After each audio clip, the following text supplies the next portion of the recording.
Welcome, Julian. It's just delightful that you've agreed to join me today, and so great to be connected both by our good friend and colleague, Myron Rogers, but also, I don't know whether you know a friend of mine called Paula Harriet from your revolving doors Very team. well, yes. Yeah, there's also another very good friend. So we've sort of missed each other probably at various points of our lives and careers. It's lovely that we can meet in this way. And Julian, you're chief executive at Lankelly Chase. I'm not entirely sure the NHS will know what Lankeley Chase is. So maybe just a little bit about the place that you work.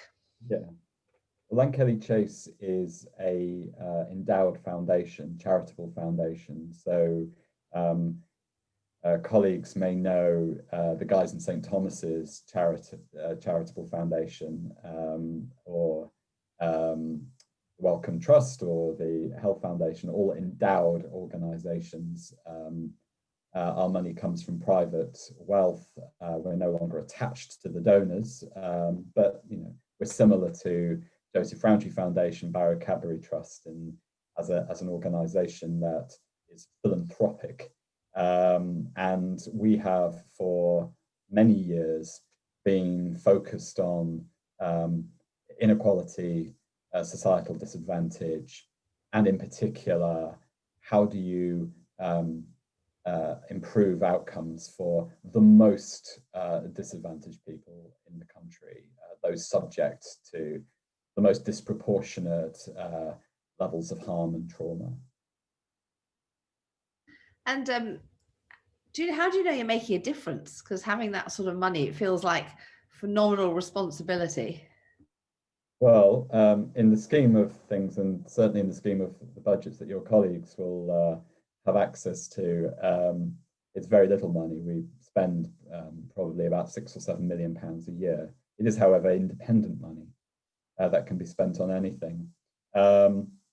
We have found that certainly holding out for specified outcomes is a waste of independent money.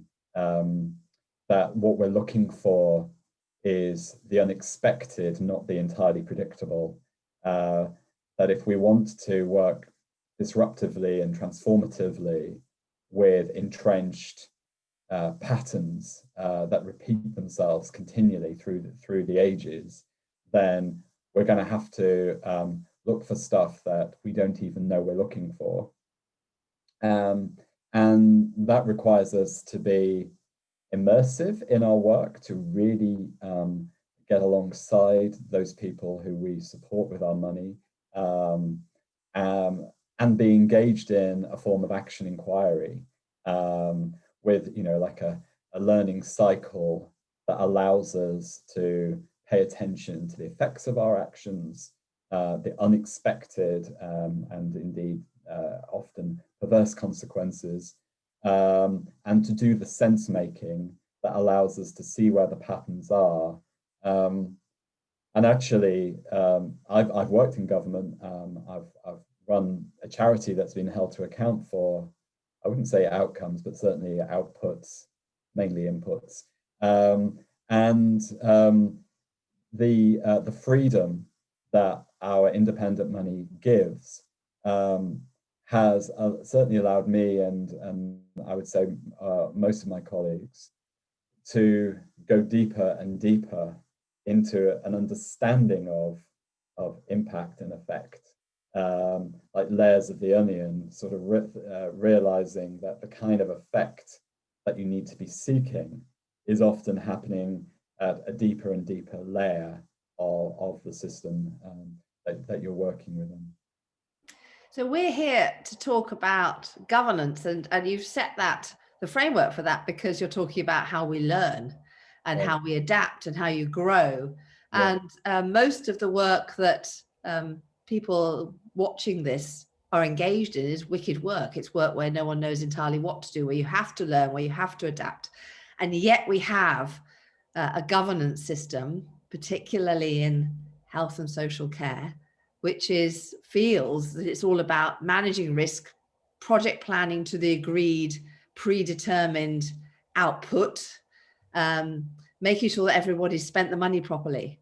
And that's on the whole how governance is framed in public services.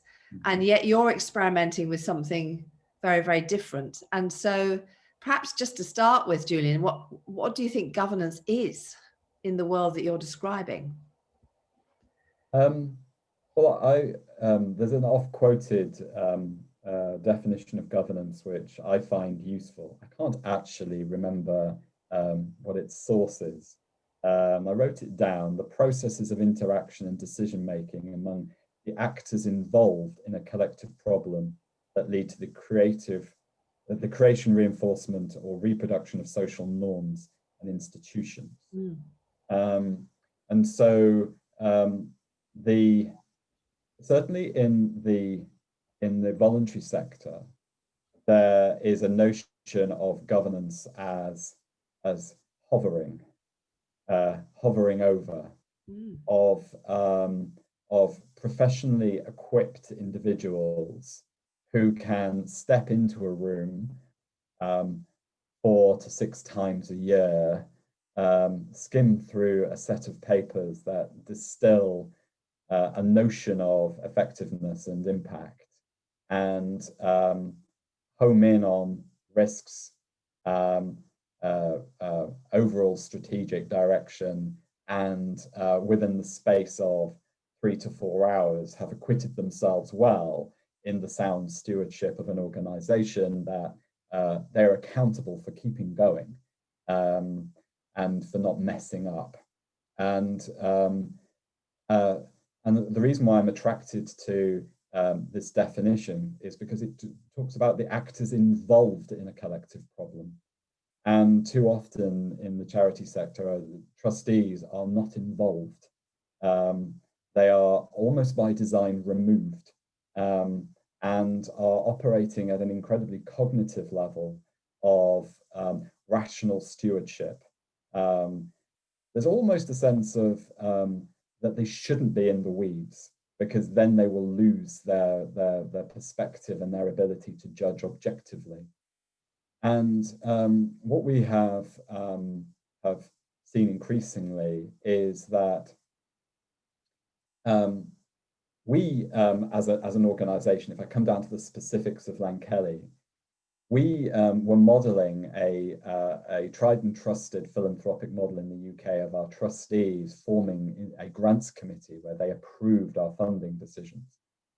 And after a while, we said, look, this is ridiculous. You've never visited any of these programs, and we're working actually pretty co-productively with these people out there. So when we bring propositions to you, you haven't been involved in the work, and you don't understand the dynamics of how these ideas came into existence. And we're going to lie to you actually about the merits and the risks of these projects, because we don't want you to say no, because it's our work, as well as those of the people out there. And so the trustees ultimately agreed to remove themselves from that decision making.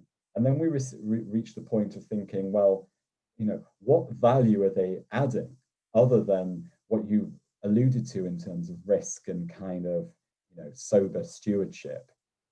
We need these people to be involved in this work, that they are the stewardships of the processes of interaction and decision making that are going to take us into this unexpected territory. But if they're going to take us into this unexpected territory, we need them to know what this territory is. We need them to be in the field of action, not hovering above it. So just pause there a second, because I think that's a very significant shift, right. Which is you're not assuring that in this world that you're talking about, and I recognize that, as governance is about the process of decision making, that it's designing a process that enables decisions to be the best they possibly can in the context. Is that right? Yeah. Right. So if that's the process, if that's the point, then the work of your trustees is very different, is what you're saying. Yes, because you can only make decisions based on the best data that is coming towards you. And if you position yourself at a particular level, only certain kind of data can reach you, and usually in very distilled form, and usually with a very predetermined set of shape of what those indicators might be. And those indicators are usually determined by past-based understandings of what effectiveness and success looks like. So if you have a group who are trying to attend to what is this system telling us about where it needs to be going, and so how do we make decisions that authorize that movement? We need these people to be attuned to and have antennae for the kind of indicators that would tell them that. And if everything is funneled like this, then we're in trouble, because they literally cannot see the data that will disrupt their understanding of business as usual. So what you're describing, Julian, is a interplay between the values of the organization and the data that you need to create a decision that uses both your value set and the intelligence you can generate to oversee a process that's getting you towards your mission. Is that right? That's right. Yeah. And I think I mean, this is very much unfinished business for us. I'm not sitting before you with a model or an answer. I'm sitting before you with an unfolding inquiry into that process. And we've recruited new trustees onto the board of Lankelly. And yes, these are people who come from very diverse backgrounds with diverse skill sets, experiences, practices, and certainly it's a very different board from the one that we had a year ago. So already they have a different range of antennae for what's going on out there than we had before. But what we're not saying is that diversification takes us where we need to get to, because there is also a question about role. I can't hear you now, Becky. Because in your blog, you talk about it's who and then what. Right. So you're starting off by diversifying before you get into the role, or did you determine the roles and then advertise it, and then how? So just talk a little bit about how you reconstitute your board. So the who and then what is that if we want to shift what the role is, we're unlikely to be able to do that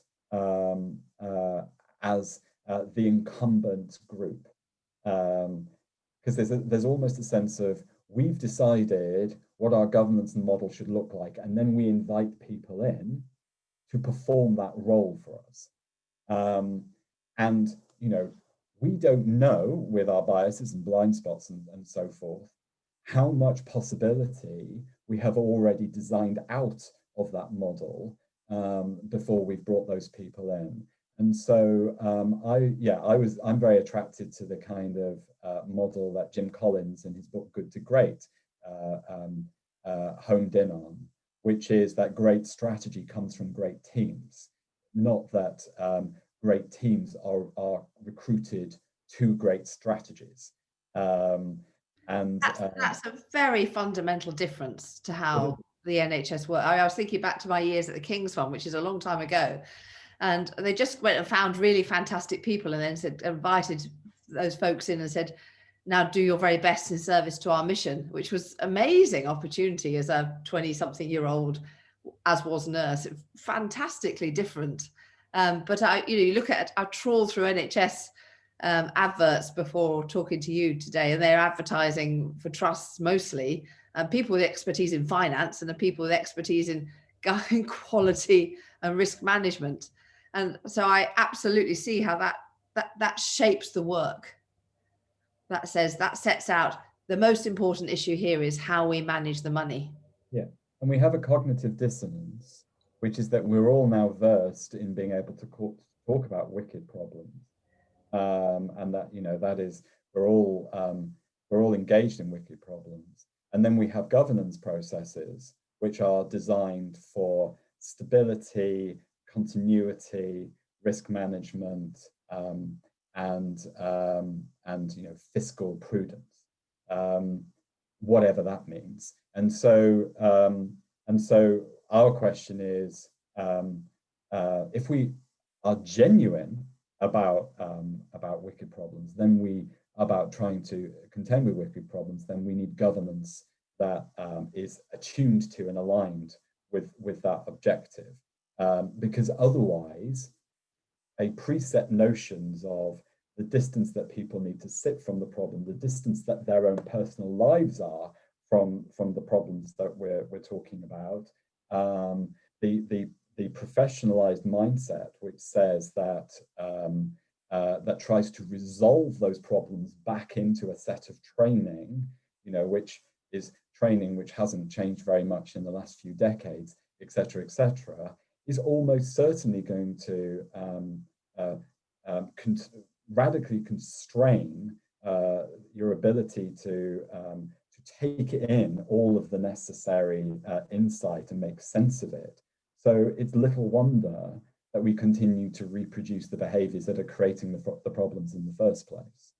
So the team that we're trying to build at Lankelly is, what we realized we needed to do was not to design the roles that they would step into, but to create the authorizing environment that a group of extraordinary people could come into. And of course, we were looking for different kinds of skill sets and life experiences and professional expertise and so forth. But what we realized that we needed was a sense for them of how much of this is up for grabs. Like, am I coming in to perform a preset role that anyone could perform if they have this necessary skill set? Is it specifically, or am I bringing who I am to this with, my ability to draw upon a set of experiences that allows me to bring challenge, to bring my brand of scrutiny? Or do you expect me to leave myself at the door and do the kind of automaton governance role that we know so well? And so, again, very early days, but my sense is that the journey that we're on is towards trying to create a space where people can bring themselves into that governance role, and almost inevitably, the first thing that we have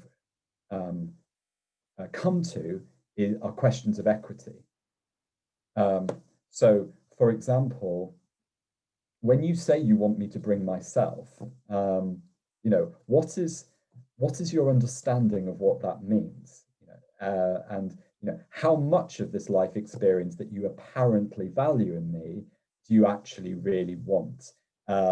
Because this could get quite uncomfortable and challenging, because a lot of my life experience is pointing in a quite different direction from the one this organization is going in. And the culture of this organization is potentially quite a big part of my understanding of how these problems arise.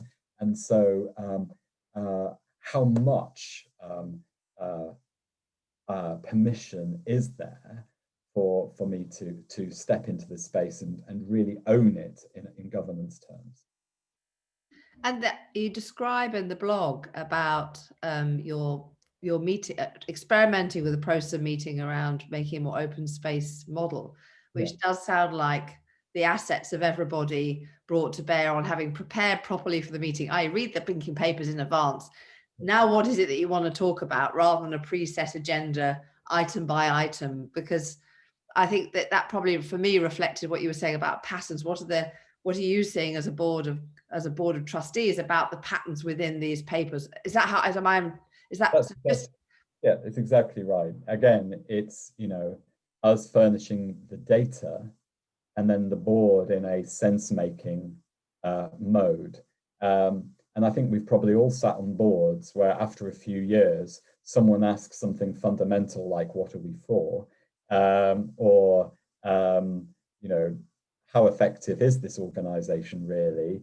And everyone goes, we've never really had that conversation. And, you know, well, of course you haven't, because we've all been plowing through the agenda, you know, and you know, ticking off the agenda points and making suitably sensible, rational interjections to earn our place at the table. But you know, that anybody in those settings who pipes up with what are we for and how do we really know that we're effective, becomes the awkward voice around the table who's harping on an awkward question that nobody really has the answer to, until eventually they give up. Those who hold out for awkward questions, you know, that are usually to do with the ethics of institutional behavior, quickly tire of being the awkward one who brings that. And so, you know, we'd like a board meeting that's made up of the stuff that trustees say to each other as they're walking to the tube after the meeting and are grumbling about why do we never get on to talking about what actually matters. Now that brings us on, I think, to just the final piece, Julian, around the awkward questions, because if you don't get to ask the awkward questions, if you don't get to listen to the diverse, challenging voices, you end up with the majority of people in London in the first wave of the pandemic being people from Black and ethnic minorities. You end up with that. That's the consequence, isn't it, right, of a centralized democracy where the point of public servants is not to challenge, but is to acquiesce and to perform. And you know, we're really seeing the difficulty of driving out difference, of driving out challenge, of driving out creativity, of driving out local context and local voices. So if you're scaling, let's say your experiment at your organization, now let's think about that. What would that mean? Well, we've been trying this, and in fact, in a sense, we've been led by it out there in order to change in here. So we have been trying to immerse ourselves in a number of places around the country to do the kind of work that we've been trying to do. So rather than us sitting in central London making decisions about, you know, a charity that wants some money in Gateshead or York or Barrow and Furness or wherever, that we are actually invested in those areas. And what we have sought to do is to build the health of the systems in those areas by creating, and this has happened over a number of years, really diverse networks of people from all sorts of backgrounds of professional and lived and learned experience, all sorts of walks of life, different sectors, and investing in their capacity to come together and hold a collective process of trying to produce strategy. So again, you know, back to the actors involved in a collective problem. That is a diverse group, and from the outset, we have built in those different kinds of experiences into this process and have resourced that. So this has been allowing people to create a different kind of architecture for decision making, and it's done a few things. So I have this model in my head, you know, that many of our mindsets and behaviors, and therefore the outcomes we produce, are shaped by an architecture that was pretty much designed in 19th and 20th century, with the kind of social norms of those centuries in its DNA. And it's very hard for individuals to think and act outside of the architecture that they occupy, and we're all trained to be effective in that architecture. So we're trying to create different kinds of more dispersed architecture that allow people to come together across social divides, professional, sectorial divides, which requires them to attend to what do we have in common, what what is our shared understanding of this language, of this evidence, of this experience, and with big questions about whose processes are these, whose outcomes, whose evidence, who owns this between us all. And we have devolved a lot of our decision making and our grant making to these networks. And this is about enabling people to bring both cognitive and emotional data to the table, because often, people like me bring a lot of cognitive stuff, but there's also a lot of the trauma and the harm to bring to the table as well. So when it came to the pandemic and Lankelly needed to get money into communities as quickly as possible, we had some localized, diversified decision-making networks set up who could get this money out to people and organizations. It would have taken us months to map and research and go through due diligence processes to find them, and and so forth. And these were all organizations and people that these networks knew and could pull in very, very quickly.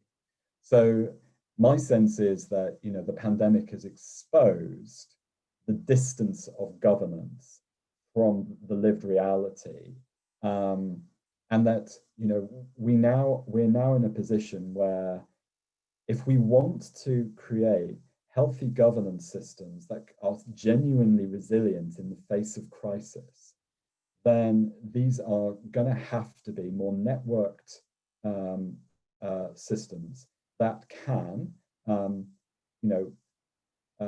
hold the balance between lived and learned, between state and voluntary, between statutory and community, between qualitative and quantitative, and so forth, that can rebalance where necessary to draw up and give equal weight to neglected or suppressed experiences, and that can create the containment or psychological safety for groups of people, who may have very good reason not to trust each other, to come together and be more vulnerable in the face of these wicked problems. So again, this is experimentation for us, and people say to me, well, how do you know this is better or more effective?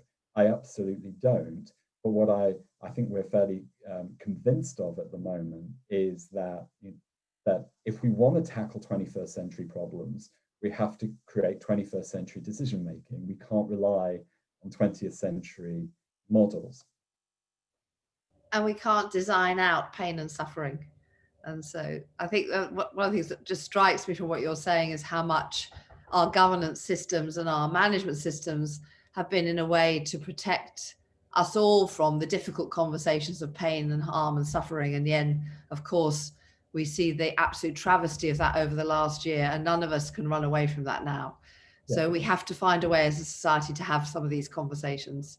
I think we'll all have seen, absolutely, and I think we'll all have seen recently excruciating examples of where traumatized communities have brief moments in the sun where they are exposed, possibly for the first time, to decision makers, and they've got an hour at tops to do justice to what's going on, and of course all of the emotion and harm that's being experienced is there, but you're a decision maker who needs this rationalized as value for money propositions that are defensible back at the ranch, and these worlds cannot connect, and I don't say that with any particular blame, because of course that our modes of our current modes of governance and decision making strip out the emotion and do not give permission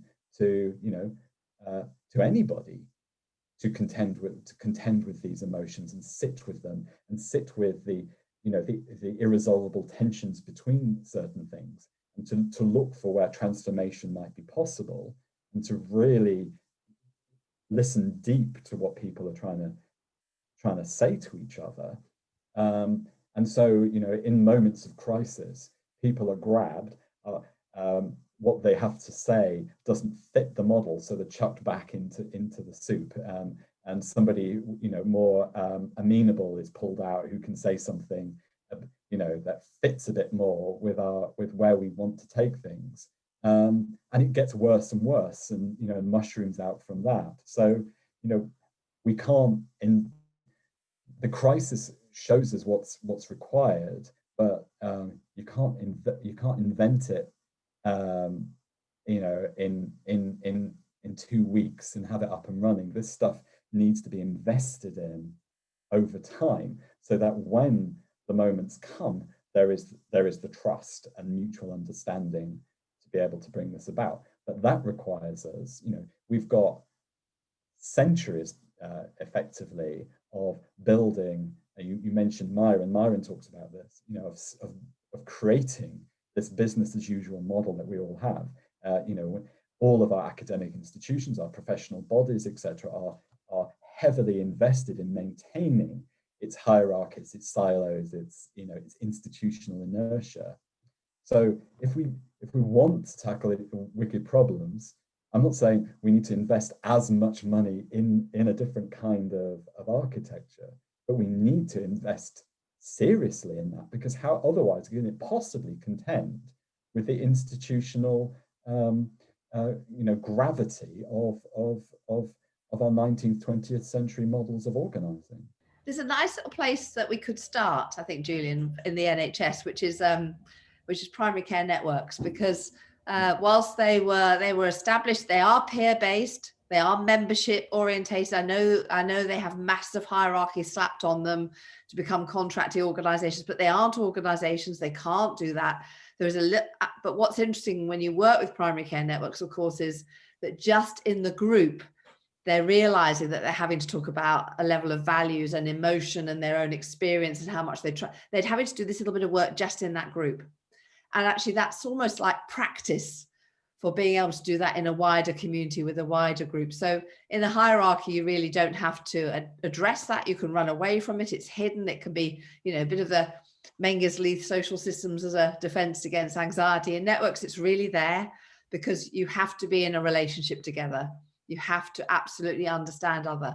So maybe that's for the NHS, maybe that's where, at least in primary care, where you could start, because actually most PCNs are also interested in issues around inequalities, as absolutely should be. And so once they experiment a bit more themselves, maybe that's the opportunity to start using some of the tools and techniques that you've just, you know, you've alluded to, these first steps, just start with the who, you know, don't set the agenda, come with the intelligence, work on what's needed. I love that about the move into the tube. What would you really want to talk about? I think those were some really lovely just starting places, Julian, because people don't know where to start. So yeah. Very nice starting places. I was talking to someone just earlier, you know, somebody who's a very experienced senior nurse, who said, you know, we realized recently that maybe in order to build our emotional intelligence, we should start meetings with check-ins. Yes. And find out how people are. And I thought, you don't start meetings that anyway. And then realized, oh, you know, I work in a bit of a bubble. So during the sort of where people were handling the crisis in first wave, well, actually the first thing that a lot of teams did start doing that, because obviously people were bringing so much to work and are now, and that is becoming again, it needs to be a habit. Not just something we do in crisis because we care about each other. We care about each other all the time. We have to check in. So yeah, and I think, you know, for my organisation, check-ins have been a bit of an irritant, and then when the crisis hit, they became necessary. Yeah. Do it. So even something as simple as that struck the senior nurse as potentially a way of giving permission to something wider. Yeah. I thought was fascinating. Yeah, lovely. Well, on that note, Julian, let's check out. So thank you so much for giving your time and sharing very open-heartedly and warmly the experience and some of the both the difficulties of it, but the first steps. And thank you for just being honest about what it's like to be in that world. It was really, really helpful. I think we're going to have a lot of comments on this on the blog. I'll post on the blog the links to your blog and to some great materials if you want to share. But any final words as we check out, Julian? I suppose just to say that most governance processes are based on certainties, and it's very hard to dwell with the uncertainties and the not knowing in institutions. And I've tried to share as much today about the fact that we don't really know where this is going, and it's unnerving to talk about stuff when I haven't got a kind of a clear model that I can kind of say this is how to do things, that we're involved in action, inquiry, and experimentation and don't know where it's taking us. But I think that kind of how do you govern uncertainty and not knowing, and how do you hold people in a space where it's okay to not know and to act anyway. This feels to me to be the kind of challenge that 21st century governance should really be looking at, and in a kind of yin and yang kind of way. It's sort of course we need stewardship of the stuff that we can be certain about. Of course we shouldn't be wading out recklessly into hippie territory without the grounding. But we don't have the balance at the moment between the unknowable and the knowable in our governance model. And if people can keep in their heads the sort of the yin and yang of that, and to see where the governance model is out of balance, if we're spending 90% of our time on the utterly predictable and known, then that yin and yang is out of balance. Thank you, Julian. Pleasure.